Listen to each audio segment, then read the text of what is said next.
এইবাৰ আৰু মেট্ৰিক এটা ক্লাছ পৰীক্ষা ধৰণে হ'ব। এইবাৰ আৰু মেট্ৰিক বুলি এটা বেলেগ পৰীক্ষা নহয়, যেটো ক্লাছতে পৰীক্ষা হয়, ফেল পাছ থাকিব কিন্তু স্কুলতে হ'ব। বিদ্যালয়খনে কণ্ডাক্ট কৰিব বা আমাৰ যিবিলাক অধিবিদ্যা পৰিষদ আছে তেওঁলোকে কৰিব। ক্লাছ 12টো বোৰ্ড হ'ব, 10টো আৰু বোৰ্ড নহয়। এতিয়া 10ৰ গুৰুত্ব নাথাকিব। চেণ্টাৰ 10ৰ আৰু গুৰুত্ব নাথাকিব নতুন শিক্ষানীতিত। এইটো ক্লাছ 12 যাতে ল'ৰা ছোৱালীয়ে 10ৰ পৰা 11-12 পঢ়িব পাৰে, নতুন এডমিশ্যন ল'ব নালাগে। সেইকাৰণে ৰাষ্ট্ৰীয় শিক্ষানীতিত 10ম মানৰ গুৰুত্ব কমাই দিয়া হৈছে। আৰু খুব 2 এদিনতে হায়াৰ ছেকেণ্ডেৰী কাউন্সিল আৰু সেৱাও বিলয় হৈ যাব। এটা অনুষ্ঠান হ'ব, কাৰো চাকৰি নাযায়, কিন্তু দুইটা লগ লাগি এটা অনুষ্ঠান হ'ব। এতিয়া জিলা বোৰ্ডেও পাতিব পাৰে, সেৱাইও পাতিব পাৰে, সেইটো বেলেগ কথা। কিন্তু আগৰ দৰে মেট্ৰিক বুলি যিটো এটা পৰিৱেশ হয়, সেই পৰিৱেশটো নাথাকিব। পৰীক্ষাটো যদি বোৰ্ডৰ কাম নাথাকে, বোৰ্ডেও পাতিব পাৰিব, এইটোত শিক্ষা বিভাগে সিদ্ধান্ত ল'ব। কিন্তু ক্লাছ 10ৰ গুৰুত্ব ৰাষ্ট্ৰীয় শিক্ষানীতিত নাই। ৰাষ্ট্ৰীয় শিক্ষানীতিত গুৰুত্ব ক্লাছ 12। এইবাৰ আৰু মেট্ৰিক এটা ক্লাছ পৰীক্ষা ধৰণে হ'ব। এইবাৰ আৰু মেট্ৰিক বুলি এটা বেলেগ পৰীক্ষা নহয়, যেটো ক্লাছতে পৰীক্ষা হয়, ফেল পাছ থাকিব কিন্তু স্কুলতে হ'ব। বিদ্যালয়খনে কণ্ডাক্ট কৰিব বা আমাৰ যিবিলাক অধিবিদ্যা পৰিষদ আছে তেওঁলোকে কৰিব। ক্লাছ 12টো বোৰ্ড হ'ব, 10টো আৰু বোৰ্ড নহয়। এতিয়া 10ৰ গুৰুত্ব নাথাকিব।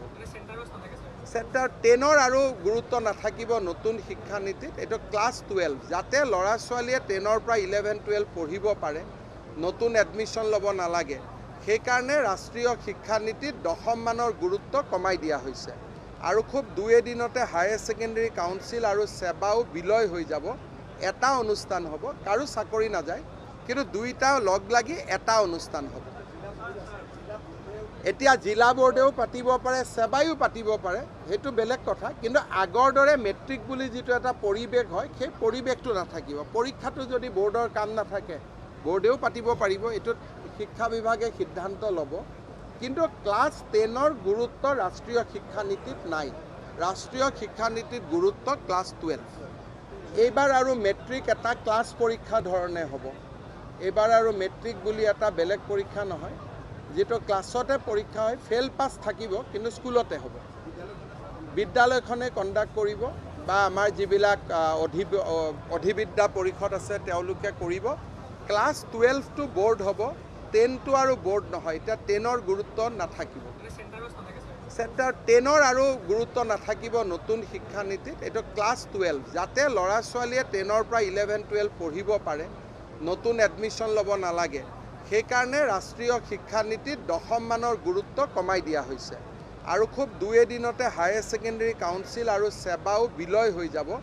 এটা অনুষ্ঠান হ'ব, কাৰো চাকৰি নাযায়, কিন্তু দুইটা লগ লাগি এটা অনুষ্ঠান হ'ব। এতিয়া জিলা বোৰ্ডেও পাতিব পাৰে, সেৱাইও পাতিব পাৰে, সেইটো বেলেগ কথা। কিন্তু আগৰ দৰে মেট্ৰিক বুলি যিটো এটা পৰিৱেশ হয়, সেই পৰিৱেশটো নাথাকিব। পৰীক্ষাটো যদি বোৰ্ডৰ কাম নাথাকে, বোৰ্ডেও পাতিব পাৰিব, এইটোত শিক্ষা বিভাগে সিদ্ধান্ত ল'ব। কিন্তু ক্লাছ 10ৰ গুৰুত্ব ৰাষ্ট্ৰীয় শিক্ষানীতিত নাই। ৰাষ্ট্ৰীয় শিক্ষানীতিত গুৰুত্ব ক্লাছ 12।